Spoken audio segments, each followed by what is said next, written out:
Hello and welcome to today's Positive Planet webinar, looking ahead at 2026 compliance and sustainability trends.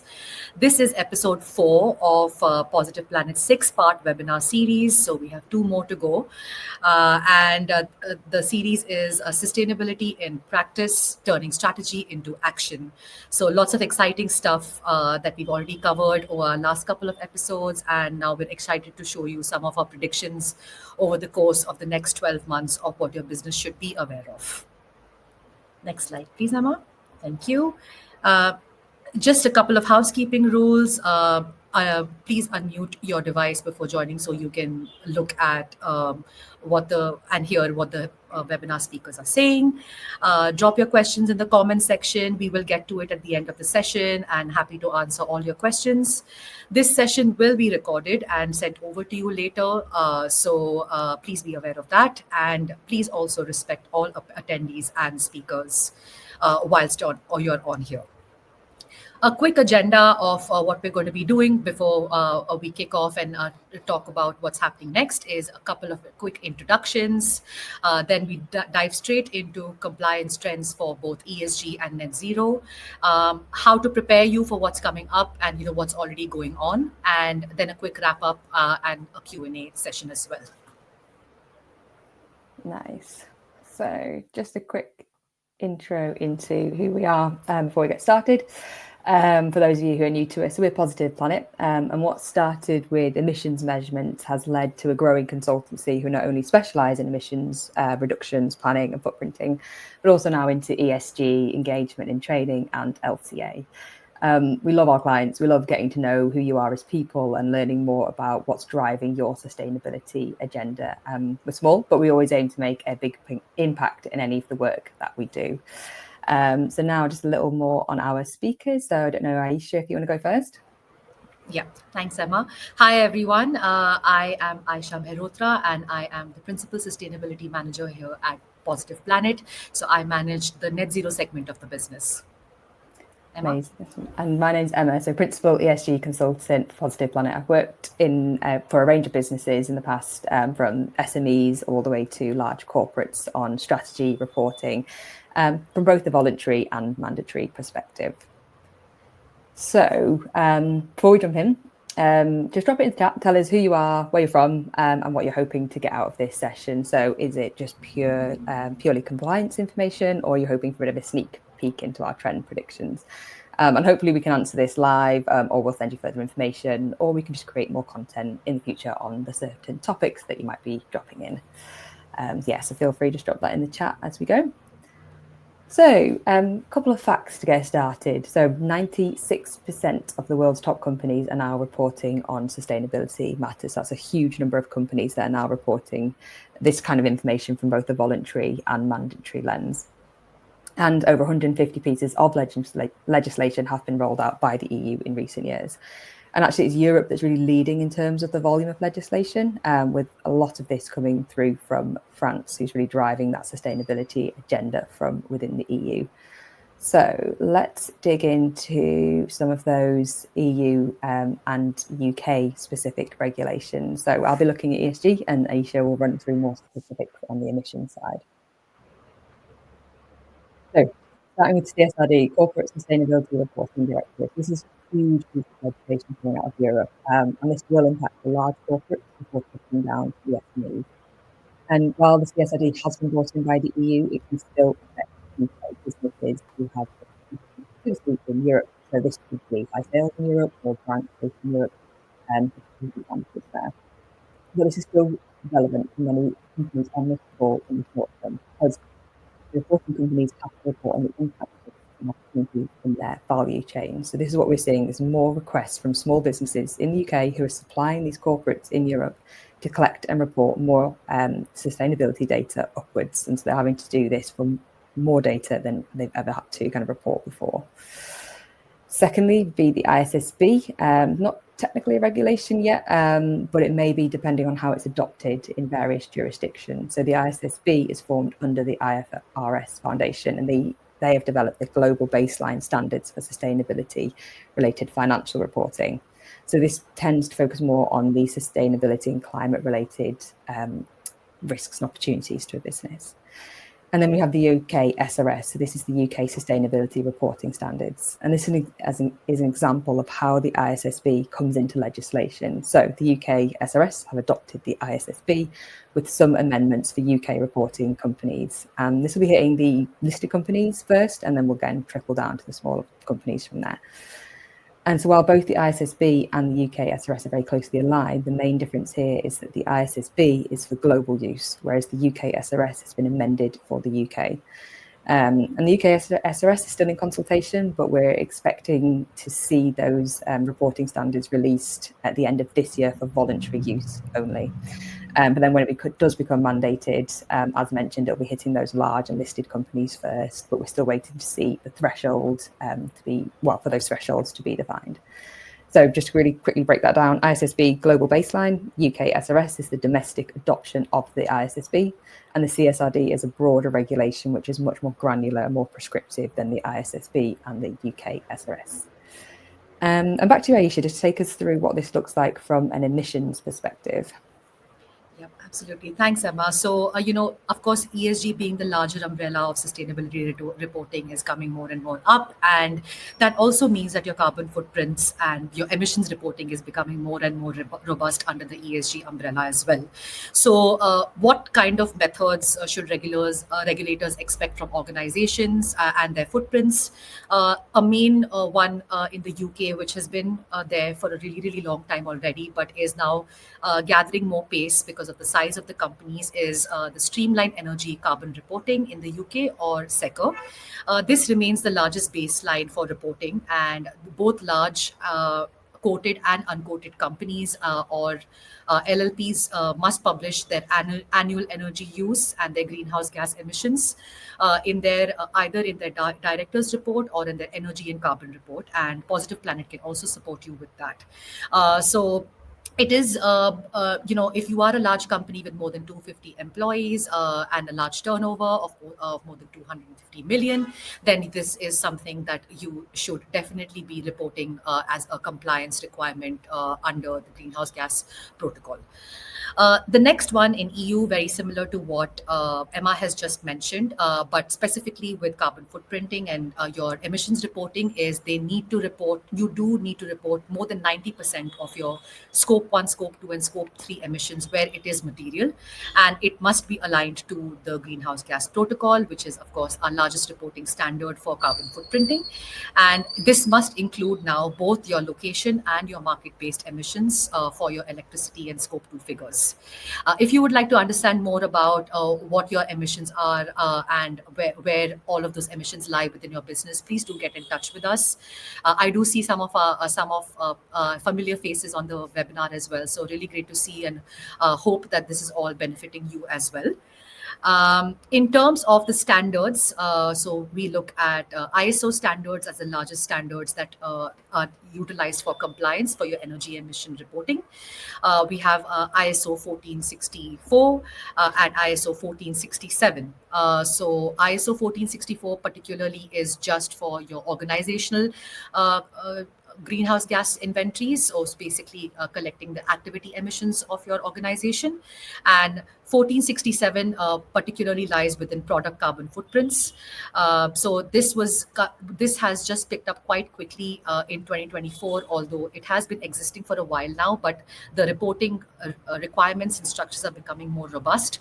So if you are a business that is looking at products or manufacturing products and understanding the impacts of your products, again, please do get in touch with us, and we can definitely support you on how to collect that information. Another last quick one for the reporting standards for greenhouse gas emissions is the land and sector removals. We've been waiting for this one for a really, really long time, but this has now expected to fully go into place end of Q4 2025. And this again leads to method changes on any land or biogenic emissions for the coming reporting periods. Nice. So what we're expecting to see, so the year of recalibration, 2025 was an incredibly unstable year in sustainability, and this is due to political changes in the US and a lot of uncertainty over EU regulation. So 2026 will recalibrate those rules. There'll be less uncertainty, more stability, and companies will be more confident in the sustainability data that they have to report. We'll also see increasing audit intensity. So the auditing of sustainability data may soon become managed in the same way as financial data. So assurance is required for CSRD reporting. It's not yet for ISSB or the UK SRS, but I would expect this to change in the future. So local regulators may demand assurance in the coming years, and mandatory limited assurance may get phased in over time, which I would imagine is the way that the UK SRS is going to go. Plus, the role of the ESG data controller quickly became the fastest growing role in ESG in 2024. So again, signaling this shift that ESG data will soon become audited under the same scrutiny as financial data. And how to prepare for this? So while the regs are only really hitting the larger corporates in 2026, it's really time to get familiar with those requirements as they are coming your way either directly in later years or indirectly via customer requests. So new data requests will start coming up in supplier questionnaires. So they'll be asking you how you're managing impacts, risks, and opportunities. And you'll be required to collect more data to fulfill the legal requirements of those corporates. So complete a materiality assessment. This should always be the first step in any reporting, as all of the standards, frameworks, and questionnaires require you to report on your sustainability-related impacts, risks, and opportunities. And so get a platform in place as well to support these requests. So nothing fancy if you're a small business. You don't need to be spending more than 10k a year on this. That's probably too much of a stretch anyway, because you don't need all of the modcons required for mandatory reporting. You just need something that can perform a basic materiality assessment, collect data so it's held centrally, and also have reporting functions built in. So particularly the VSME standards, which are voluntary and they're much more streamlined to complete. These sustainability reports should be instantly available on the platforms, so you can send them on to any of your customers who's requesting it. And digital platform also gets you ahead of the assurance process as well. So a lot of the tools now store all your evidence trails. They can identify changes in data or anomalies. Plus, you can add your assurance provider in so they can actually physically go in and review and sign off that data. So it's becoming a much more easier process to manage. Aisha, anything else to add here? Yeah, I think just echoing your thoughts on this, Emma, is of course, net zero reporting and carbon footprint reporting is also very, very similar to what you've just mentioned, specifically in terms of how you collect that information.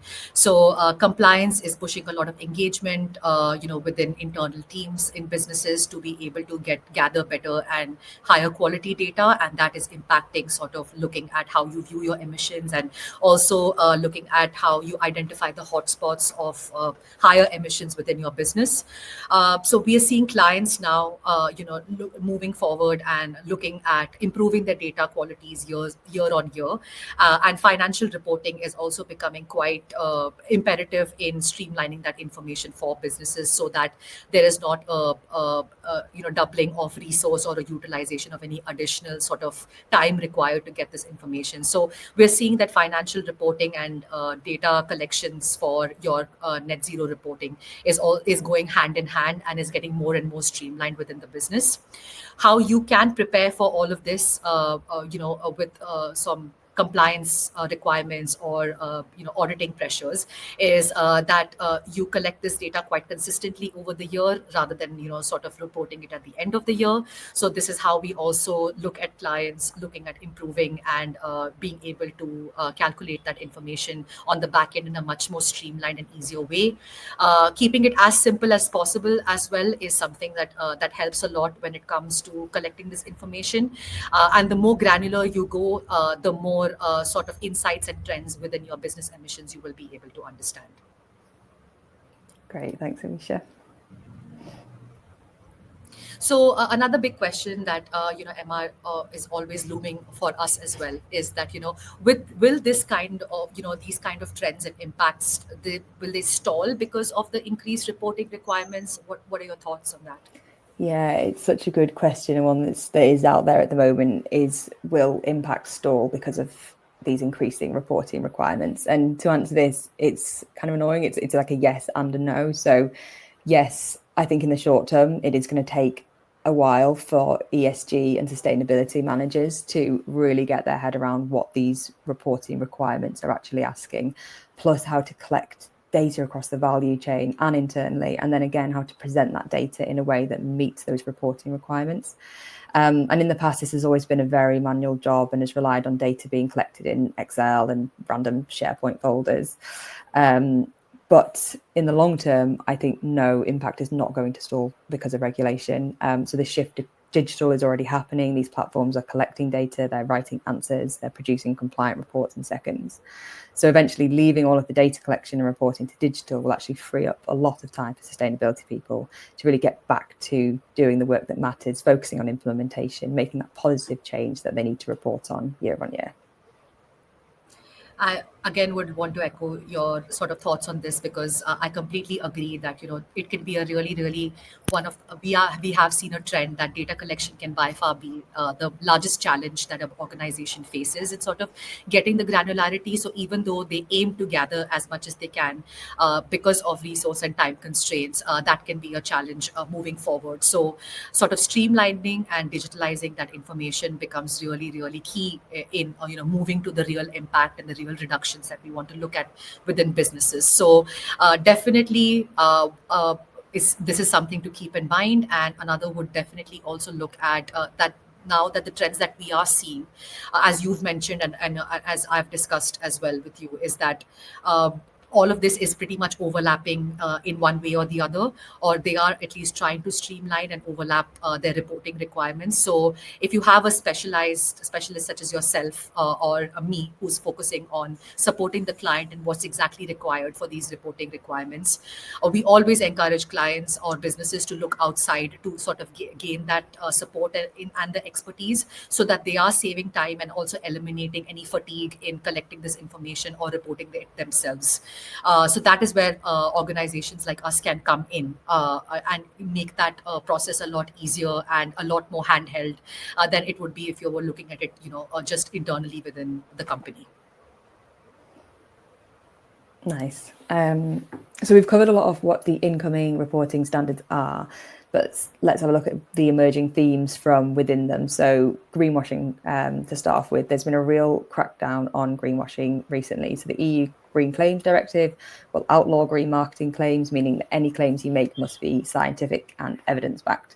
It means companies will no longer be able to whack like an organic or better for the environment sticker onto their products without being able to demonstrate that this claim is actually true.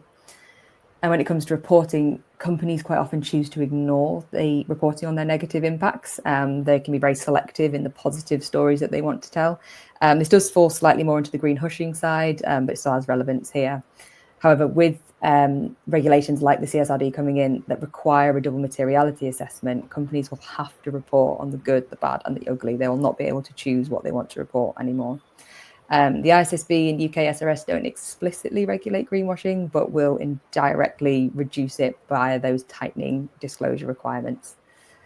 Second up would be supply chain. So as the reporting requirements become more granular, disclosures get more detailed, it'll be required that you report more information from or about your suppliers. Again, with the CSRD, it requires companies to report data from its whole value chain, including the impacts, risks, and opportunities of your supply chain. So as a consultancy, this is what we're seeing a lot of, is small UK-based businesses being given the stringent supplier questionnaires with all these data points and information requests, and it's all written in CSRD language. And this is part of this trickle-down effect. So whether you have to report now or in a few years, or not at all, and only via your customers, the majority of companies will be affected at some point by these regs.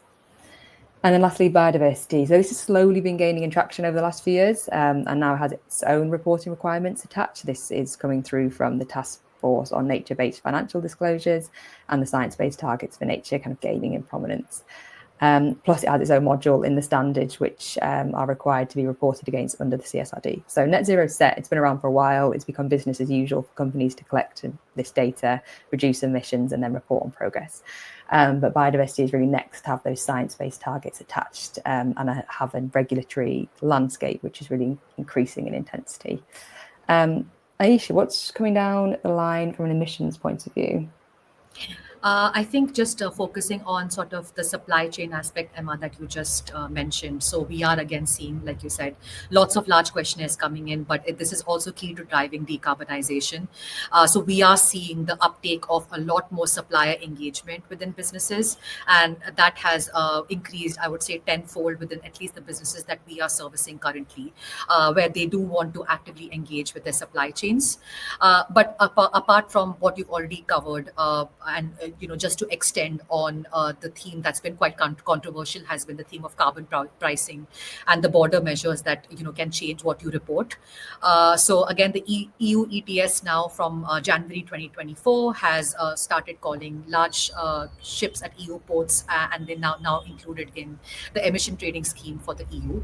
And the phasing is sort of staggered a little bit so that it gives people time, for especially large transportation and logistic organizations, for phasing out from 40% of emissions of from the 2024 to 70% in 2025 and 100% from 2027, which is essentially their financial reporting years within those periods. So we are seeing a significant, of course, progress and acceleration of wanting to cover businesses that are a part of this. So maritime now becomes a key category, and also one of the harder to abate industries that now we are looking at covering within the carbon pricing schemes. Another one is the UK ETS, and this scope is massively expanding as well. Next slide, please, Emma. Oh, sorry. Yeah. It's expanding quite quickly. So again, this looks like from the maritime side, especially. So we've seen a lot of trends picking up, especially in logistics, and you have until 2026 to align to this, and it's also sort of significantly widening its carbon pricing net, and it's also syncing timelines with its own carbon border adjustment mechanism, which is what I will move on to next and explain what that really is. So we're seeing a lot of other sectors, especially the heavy emitting sectors, sort of being included within these reportings, and included quite significantly and quite quickly. So if you are a business who is a part of these key sectors, now is the time to prepare, and now is the time that if you are importing or exporting from the UK, from the EU, you will definitely be included within the scope of these emissions reportings, no matter the size of your business. So in terms of CBAM, which is the last one, which has been quite a complex and a challenging one for most organizations to comply with, because again, it looks into cement, iron and steel, aluminium, fertilizers, hydrogen, the heavy emitting sectors. This is now going to be reported completely starting off from 2026. So although the first notification came in about a year and a half ago, you are now mandated to report under your 2026 reporting periods and moving forward. And this must include a majority of your product emissions and majority of your importing emissions from all your suppliers. So going back to my point of supply chain and how key it is to include and engage your supply chain within your decarbonization goals is becoming more and more imperative, and sort of these mechanisms are driving that compliance and change push as well. So what we're expecting to see, so we can see there's a lot of new standards out on the horizon, and they are all crossing over and blending. Plus there's a load of new emerging themes. So carbon footprinting obviously still holds a huge amount of gravitas. But that's kind of become second nature to most. The digital calculators are doing a lot of the heavy lifting, and these new trends have started to see rapid growth. But how can you really prepare for something that hasn't technically come in yet? So from a general ESG point of view, some of the trends we've talked about might not even be relevant to your organization. So you might not make environmental claims on your products. You may have little to no supply chain, or you may not consider biodiversity as an important topic. Or perhaps just one or two of these trends are. So maybe plus other topics that are well considered, like water, waste, D&I, and health and safety. So the best place to start is really to work out the priority to your business. So using materiality assessments, this will highlight which topics are the most important topics for your business. What risk does your supply chain hold on your company? What biodiversity impacts might you be having? And these are the questions that you need to ask yourself so that you're able to direct resource into the right places and really action these points. Relating back to you, Aisha, on anything for emissions data and how to prepare. Yeah, if you could just move on to the next slide, I think it perfectly fits into how we need to prepare and what we need to look forward to. I've obviously covered some of these points already when we were discussing our previous ones. But again, locking down your inventory methods. Emma and I have just shared that there is just so much going on out there. So it's always better to start small. So stick to one protocol standard, and we always suggest the greenhouse gas protocol because it is the most robust and the most utilized standard for carbon footprinting. And now that we also have ISO complying with greenhouse gas protocol, that's all going to be two in one. So for your organization, you would be compliant with both in terms of your energy reporting and also your larger emissions reporting. So setting those explicit organizational and operational boundaries for your reporting periods is extremely key and imperative in sort of moving forward how you really want to report and then act on those action points like Emma mentioned. Another one would be looking at the scope 3 materiality and the data plans for reporting. So net zero reporting, of course, feeds into your larger ESG reporting, which was again important to include your supplier data strategies and picking out your data quality tiers, and then of course satisfying that with any ESG reporting requirements as well. Emma, any thoughts on this one? Yeah, it's an interesting one with emission data, particularly under CSRD, because the CSRD will assume that climate change and emissions is material for all businesses. They'll have to have a really, really solid excuse as to why they're not reporting on that. So it's one of those points that you will really struggle to get around. That data is going to have to be reported, and will come in as well under the UK SRS and ISSB. So it's just looking at the supply chain data, which I know is really tough and suppliers can be unengaged, but just getting ahead of that early so that you've got the right systems in place and that data is coming in an accurate manner. Yeah, absolutely. I completely agree with you. And just feeding into that as well, looking at procurement readiness within the UK, especially because we have the public procurement notice, which is, and having a compliant carbon reduction plan and a strategic action plan is really, really imperative to sort of, stay ahead of your peers and also be ready for any NHS requirements if you're a supplier to the NHS. So that's always been a really long standing one that clients are always looking at, achieving and moving forward in terms of the reduction strategies, and also any carbon pricing exposure. So if any of these pricing measures are relevant to you and your business, please do seek expert advice on how you would look at CBAM reporting as to stay ahead of it rather than scrambling at the very last minute. So it's always better to be prepared and stay ahead, and that was exactly the point of having our webinar as well today, to sort of give you that information on what to look forward to and how to stick to what you need to be doing over the coming years. Right. So I think that we have 2 minutes left. So let's wrap it up here. So the question of, what does this mean for future reporting? Emma, any thoughts on that? Yeah, there's a lot of acronyms out there that we've discussed today, and they are blurring into one. And ultimately, in the future, this is likely to look like more of a uniform reporting approach. So currently, there's loads of reporting frameworks and standards out there, and they're all asking for the same or similar data at different points in the year. So we're expecting to see a better consolidation between these requirements, just leave one standardized reporting approach. This should make it easier and more streamlined in the future to not only report, but then also to benchmark your peers on targets, actions, and progress. I think we're already at 1 p.m. So let's wrap up quite quickly. We can see all the questions in our chat, and since we are a bit short on time, we will, if we are not able to cover anything today, we will definitely be responding to you by email, and you can see the link to book in a meeting with myself or Emma, and then we will definitely be getting back in touch with you for any pressing questions that you may have. Moving on to what's coming up next for the Positive Planets webinar series. So we have episode 5 with our principal LCA consultant and expert, Michael Kenyon, which takes place on the 24th of September. So please do make sure to sign up and follow us on our socials. And you can see the QR code on the screen. And not to worry, you will also be getting these slides after the webinar alongside the recording. So in case you need to book in a meeting with us or sign up for our next series, we look forward to seeing you there.